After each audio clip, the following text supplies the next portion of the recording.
Olá, pessoal, tudo bem com vocês? Estamos aqui mais uma vez reunidos, né? A terceira vez que nos encontramos, a convite da professora Vanessa Cassotti, né? Eu sou a professora Icléa Caires Moreira, para nós conversarmos a respeito de uma pauta de exclusão, né?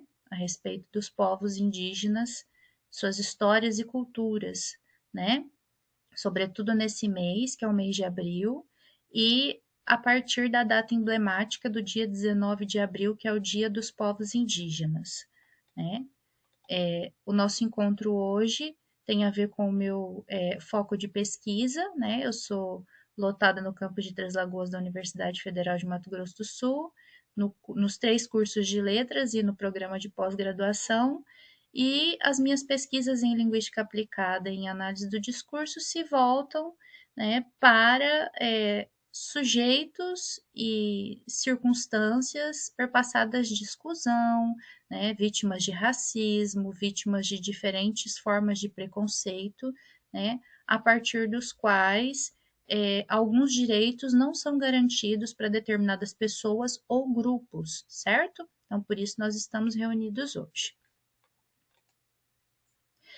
Para desencadear a nossa conversa, eu trouxe 3 perguntas que vão ser trampolim da nossa reflexão, né? Para a gente descolonizar algumas questões relacionadas ao dia 19 de abril, certo?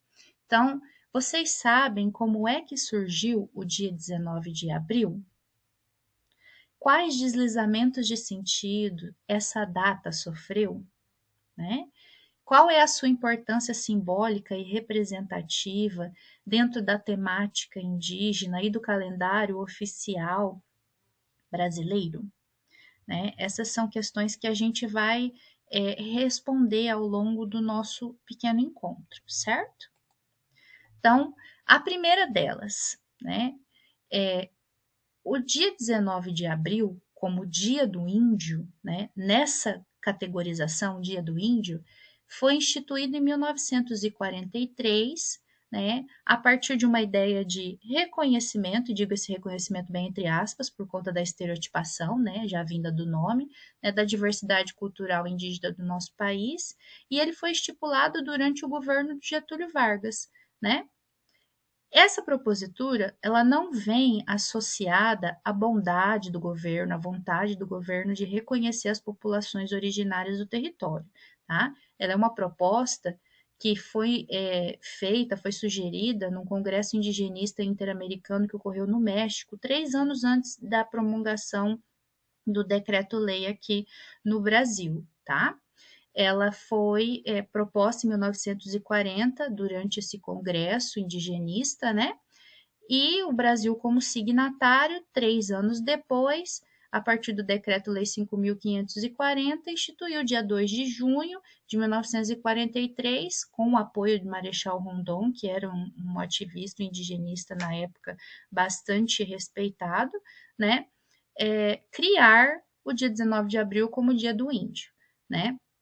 Entretanto, foi criado ainda na ideia do rastro colonial, né? Por conta da ideia de Dia do Índio. O índio é o nome que o lusitano deu aos povos originários encontrados aqui na costa brasileira, quando eles aqui aportaram para invadir o nosso território, né? Então, historicamente, ele nasce com esse rastro colonial, já na nomenclatura.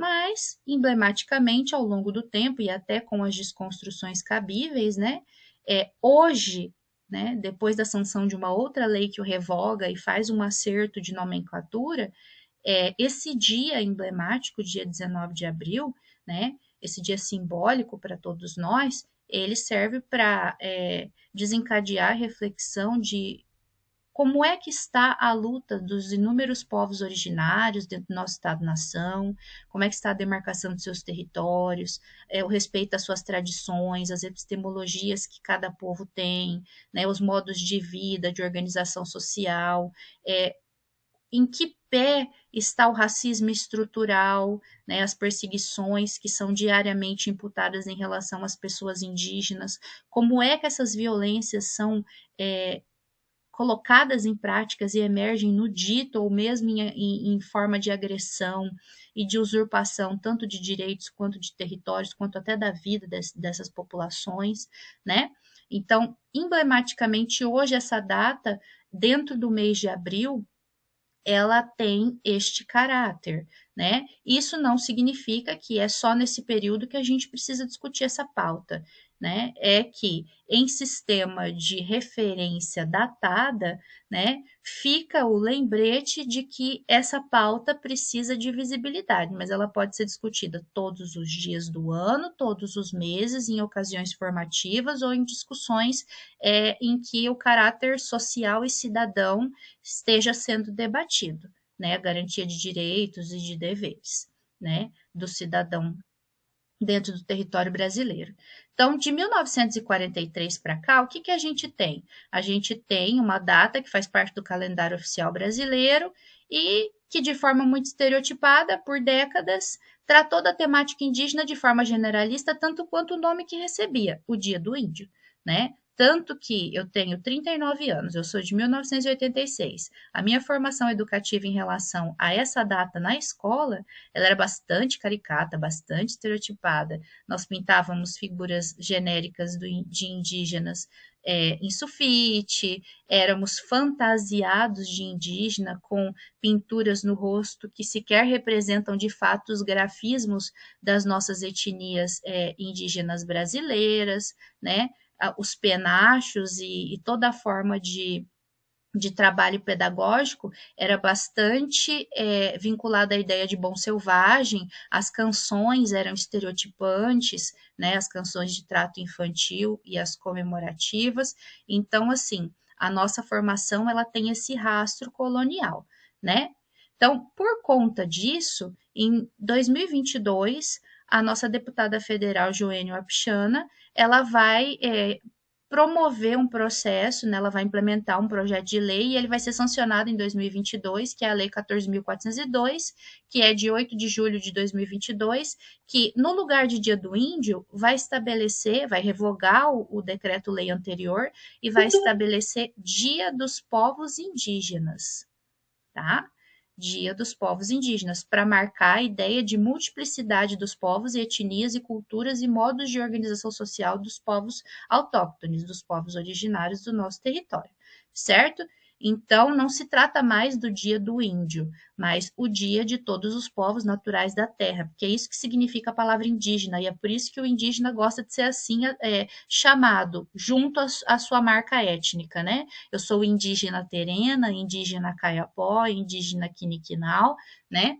Por quê? Porque indígena quer dizer que é o povo da terra, tá? O povo originário da terra, certo? Então, essa aqui é a Joênia, né? Ela foi a primeira indígena mulher advogada, né? A primeira mulher indígena advogada do país, né? A primeira indígena deputada federal no Brasil, depois nós tivemos outras manifestações posteriores a ela, e hoje ela é presidenta da FUNAI, né? Então, essa é Joênia, a representação efetiva dessa troca de nomenclatura do dia 19 de abril, a gente, né, agradece a mobilização social e política dela, certo? Nós temos outras medidas, como, por exemplo, a Constituição Federal de 1988, que também reconhece, por conta da luta dos indigenistas, dos indígenas, da militância indígena na época, né, de fazer valer os direitos do indígena. Então, nós temos aí um capítulo destinado às questões indígenas, né, já como um reconhecimento, um marco significativo na história da nossa democracia. Nós temos a Convenção 169, que é a Convenção da Organização Internacional do Trabalho, que vai estipular também, a partir do Decreto 5.051, de 2004, que qualquer manifestação de legislação, de ato administrativo, material didático, só pode ser levada a cabo e imputado e desenvolvido com consentimento e com a consulta dos povos indígenas, né? Então, para se falar deles, você precisa ter contato e estabelecer um laço em que a anuência deles seja concedida, certo? Temos também a Lei 14.701, que regula o reconhecimento da demarcação, uso e gestão das terras tradicionalmente ocupadas, né? Temos também a Lei 9.836, que garante o atendimento diferenciado e adequado às necessidades de saúde das comunidades indígenas, né? Como nós podemos ver que o atendimento em relação a quem está vivendo o surto de chikungunya nas comunidades indígenas lá em Itaporã e em Dourados é feito com base nessa legislação, tá? A Lei 11.645, que torna obrigatório o ensino de história e cultura das comunidades indígenas, das culturas indígenas na escola, tá? Como forma de saber obrigatório institucionalizado que perpassa todas as disciplinas e pode ser trabalhado todos os dias do ano, não só nesse período de abril, tá? E no dia 19 é todo dia, né? Há essa possibilidade, né? Assim que o professor decidir dentro do seu planejamento e organizar o pleito associado à sua disciplina.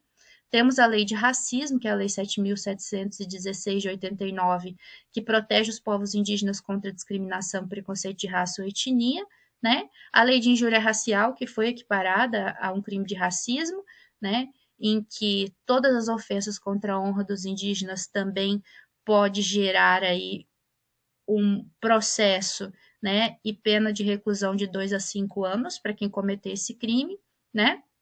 E temos também, junto a esse rol de informações legais, algumas informações que eu trago aqui para vocês do censo de 2022, que é o último censo que nós tivemos, em que a gente tem uma população no Brasil de 1.693.535 pessoas indígenas autodeclaradas, né? Mostrando um aumento de 88% das autodeclarações e a consolidação das identidades indígenas em busca da garantia de direitos dos seus povos, né, do exercício das suas culturas, do seu modo de vida, da ocupação dos seus territórios, entre outras demandas, né?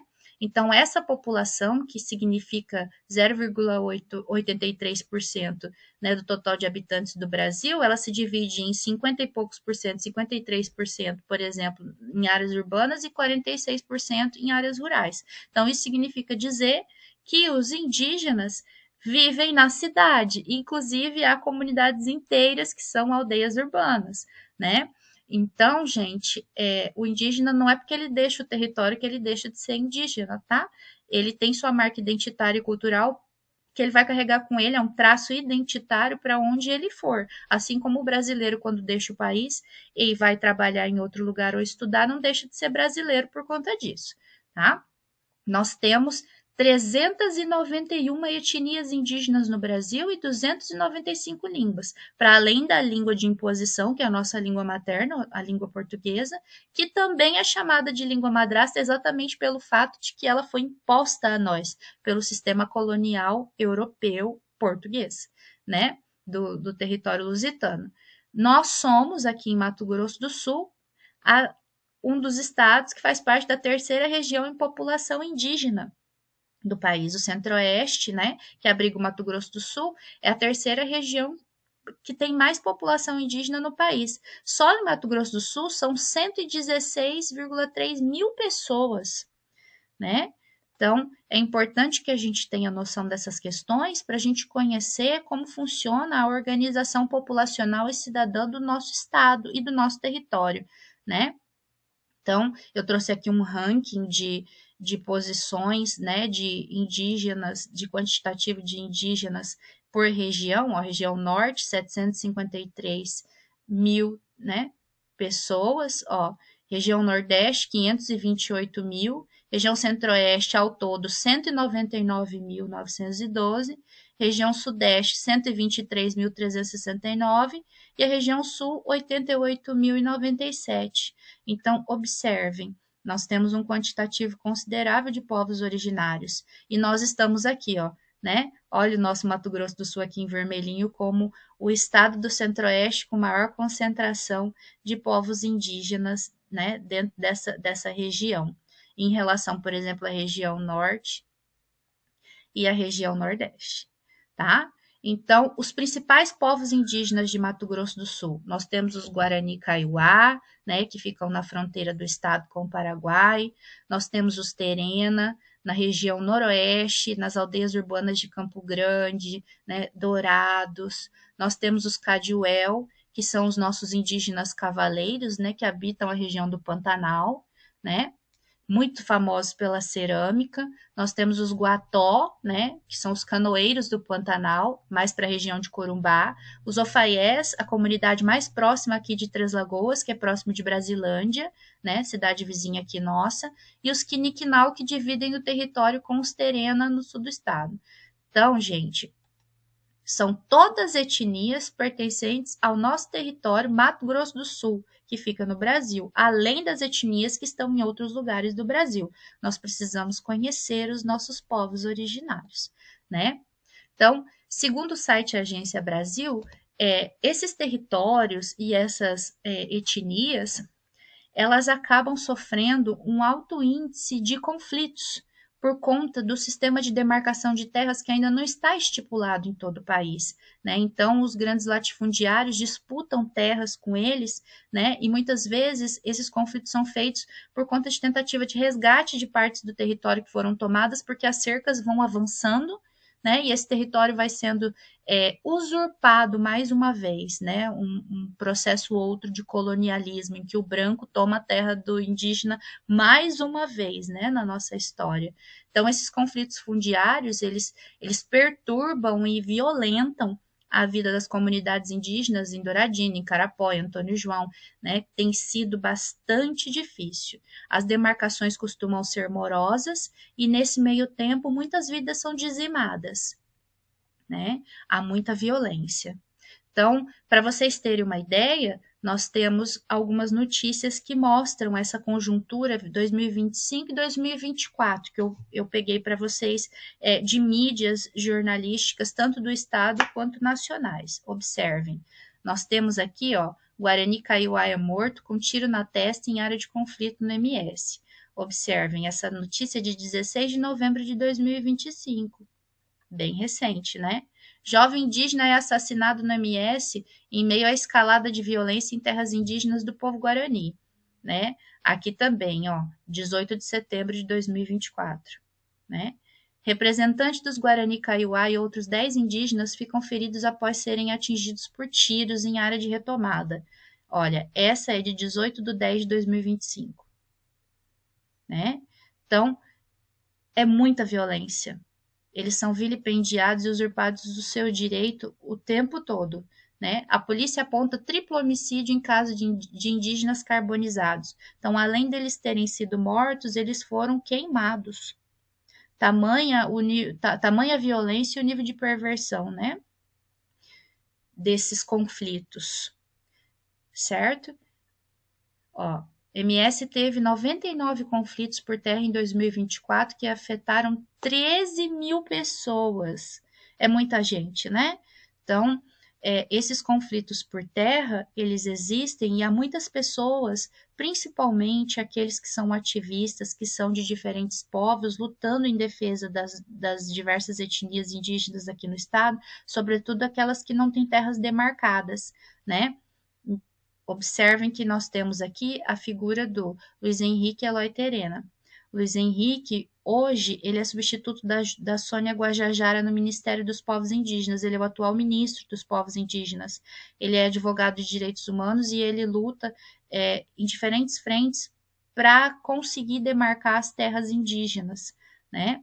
Então, é uma figura bastante representativa dentro do nosso estado, ele é de Mato Grosso do Sul. O Marçal de Souza, no período da ditadura, defendia também os direitos dos povos indígenas, inclusive foi bastante perseguido, né, no período da ditadura, exatamente por defender os povos indígenas em um período cheio de opressão, né? O Lindomar Terena, que é ex-cacique, também é uma liderança ativa, né, em defesa das terras dos povos tradicionais, sobretudo dos povos Terena. A Rosicleide Guarani Kaiowá é uma liderança também que é ativa no combate à violência e também a luta pela demarcação de terras, né, destacando aí os riscos dos povos indígenas sofrerem violência aqui dentro do estado.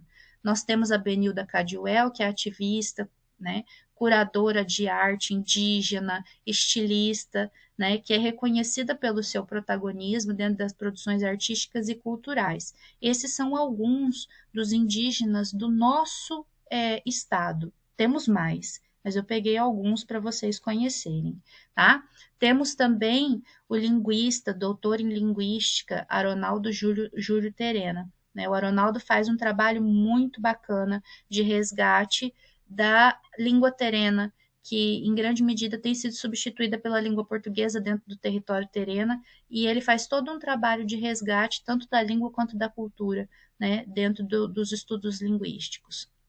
Para além do nosso estado, nós temos também alguns autores indígenas que eu deixo como indicação para vocês conhecerem a vida e a obra, né, e poder refletir sobre a conjuntura dos povos indígenas pelo olhar de quem tem o locus de enunciação, lugar de fala, né, etnicamente referendado, né? Então, quem melhor do que eles para falar a respeito daquilo que remete à cultura de cada um e também de seus parentes, né? Eles chamam as etnias diferentes, né, de parentes. Então, é a ideia de família, né, de luta contínua, de corrente por uma causa. Então, nós temos o Daniel Munduruku, né, que vai trazer aí mais de 54 livros envolvendo literatura infanto-juvenil e literatura de modo geral, tratando das questões indígenas, né? Aqui nós temos algumas das obras dele, Coisas de Índio, Vozes Ancestrais, né?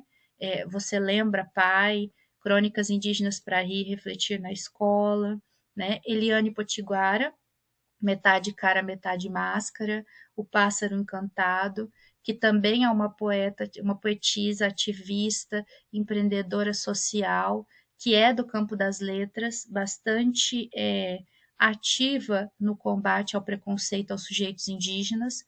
Aqui algumas obras dela, para que vocês possam conhecer, né? Nós temos a Graça Graúna, que também é, né, da área das letras e da educação, e que faz também um trabalho com literatura infanto-juvenil magnífico. Algumas obras dela, tá? Nós temos o nosso Ailton Krenak, né?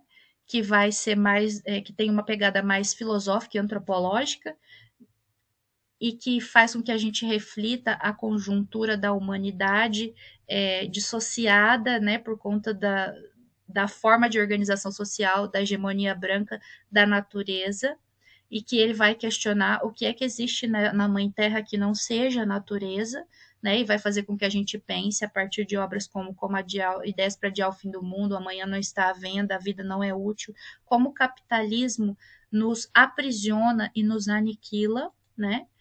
Aqui eu trouxe um pequeno trecho dele para vocês, ó. Fomos durante muito tempo embalados com a história de que somos a humanidade.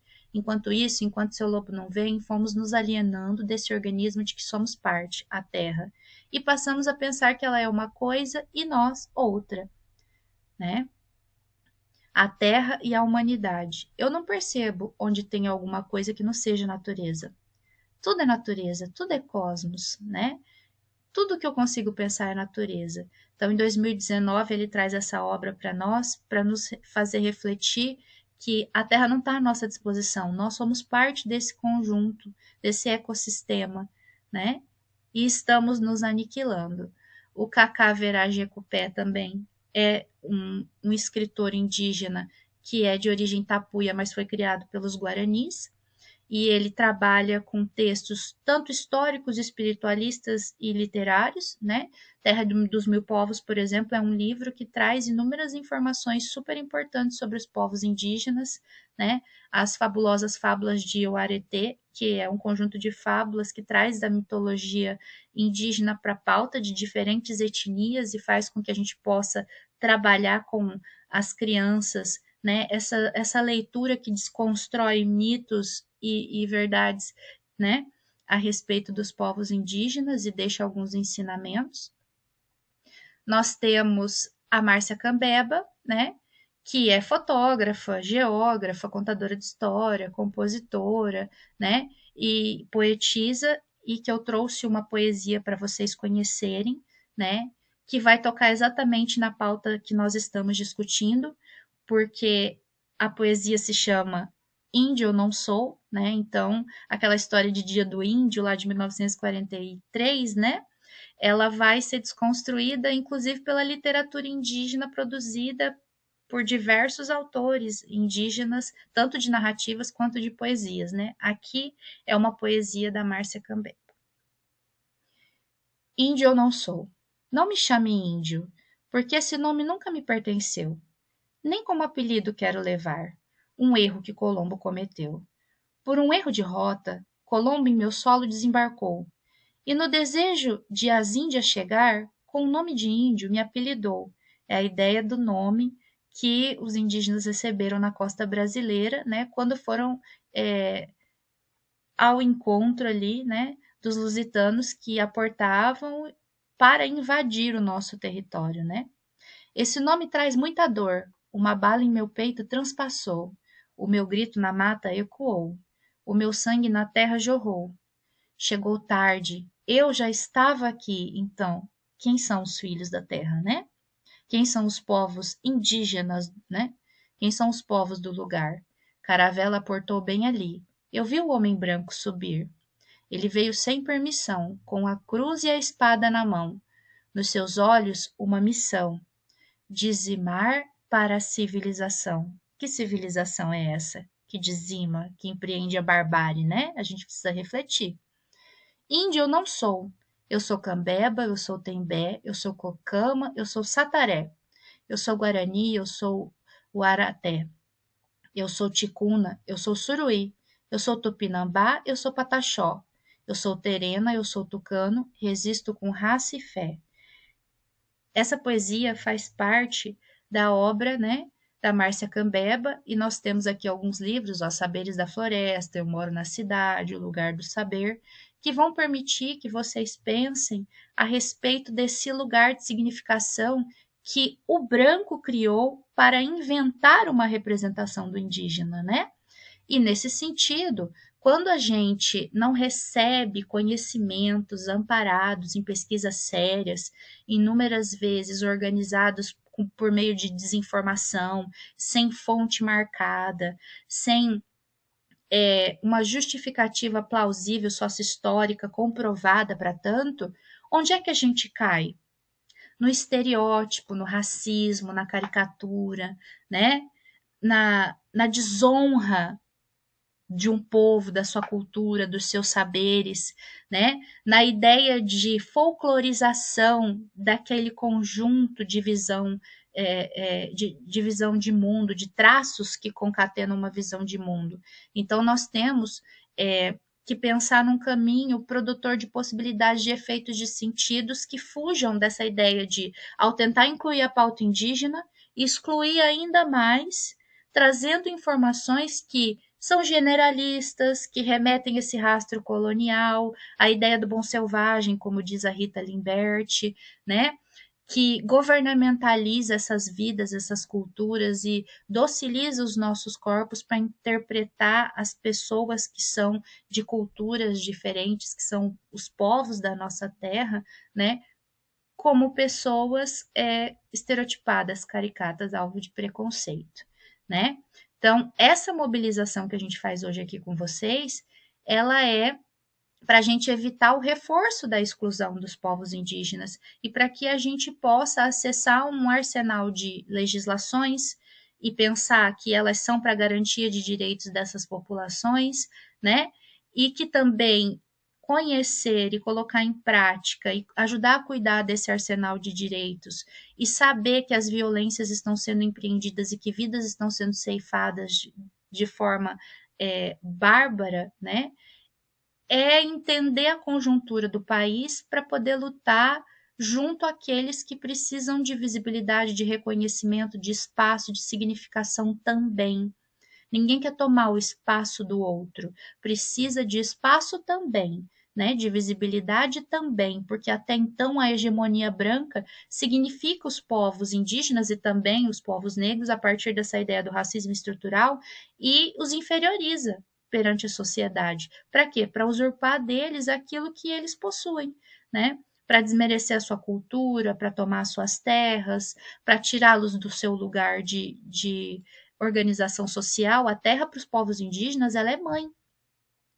E ao ser mãe, ela gestou e ela cria esses filhos sob o seu solo, né, dando a eles condições de existência, de sobrevivência. Se você tira um povo indígena do seu território tradicionalmente ocupado, é uma violência, né? Então, mesmo a ferramenta institucionalizada, por vezes promove esse tipo de coisa junto às iniciativas privadas, em nome de um progresso que está nos aniquilando, né? Não só a eles, mas a todos nós, né? Por meio do exercício do capitalismo e dessas práticas colonialistas, né? Desse movimento que vai colocando categorizações preconceituosas e racistas em jogo para que a gente possa desvanecer, né? Então, a manutenção da vida no nosso planeta, ela depende do respeito e da nossa harmonia entre os povos. A gente está vivendo um momento de tantas guerras, né? E de tanta destruição. Eu acho que é um bom momento no mês de abril e a partir da data representativa, a data simbólica do dia 19 de abril, pensarmos os conflitos internos do nosso território, os conflitos externos do globo, né? Para a gente compreender o quanto esse fator raça, interseccionalizado também com outros fatores, né? Vai gerando a nossa própria destruição, a nossa autodestruição enquanto humanidade, que é uma das reflexões feitas pelo Ailton Krenak, né? Então fica para a gente pensar e refletir.